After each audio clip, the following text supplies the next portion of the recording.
एबे आंचलिक पाणीपाग विज्ञान केन्द्र पक्षर पाणीपाग जनित एक विशेष सूचना सामना आसी अथवा आगामी दिन में होगा जाऊँगा ओडिशा रे प्रबल वर्षा पर आंचलिक जलवायु केन्द्र पक्षर एक सूचना सामना आसी।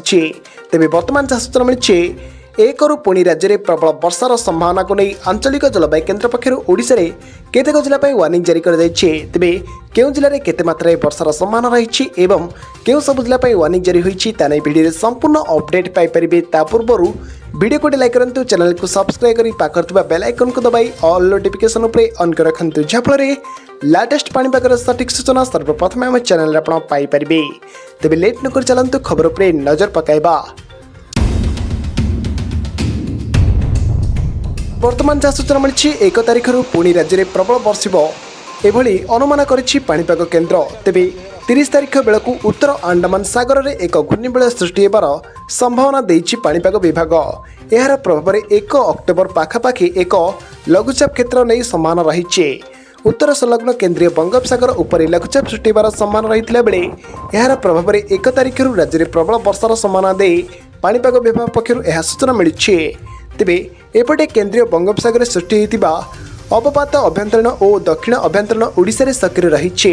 आसंता 24 घंटे दुर्बल हो स्पष्ट चिन्हित होब बोली जनापड़ी बा लघुचाप परिणत हो बोली जनापड़ी।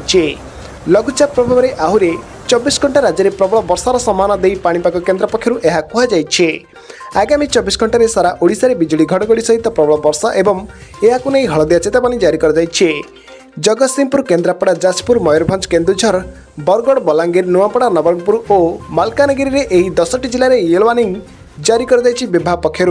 सेपरी आसंता काली राज्य में किछि स्थान में हालुकारू मध्यम धरणार वर्षा होगाकू थिला बेले उपकूल ओडिशा और गंजाम, गजपति, नयगड़, खोर्धा, पुरी, जगतसिंहपुर, केन्द्रापड़ा, कटक, जाजपुर, भद्रक एवं बालेश्वर यही 11टी जिले में बिजुली घड़घड़ी सह प्रबल वर्षा को नहीं येलो वार्निंग जारी कर वर्षा समय 30 ରୁ 40 किलोमीटर बेगर पवन बहिबार संभावना रही बेले आसंता 2 दिन जाए उपकूल और उत्तर अभ्यंतरीण किछि स्थान में हालुकारू मध्यम धरणार वर्षा होबार संभावना रही बेले कौन वार्निंग जारी कर तेबे प्रभाव में पुणी 1 रु प्रबल वर्षा संभावना को नहीं पूर्वानुमान कर जलवायु केन्द्र पक्षर।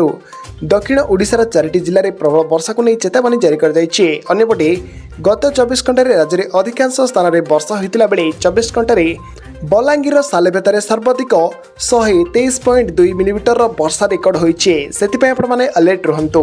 तेबे आपण माने केउ जिल्लारू आम वीडियो को देखुचंती आपनक अंचल रे वर्षार परिमाण केमळे रहिछे वीडियो कमेंट बॉक्स रे निश्चय कमेंट करी जणांतु।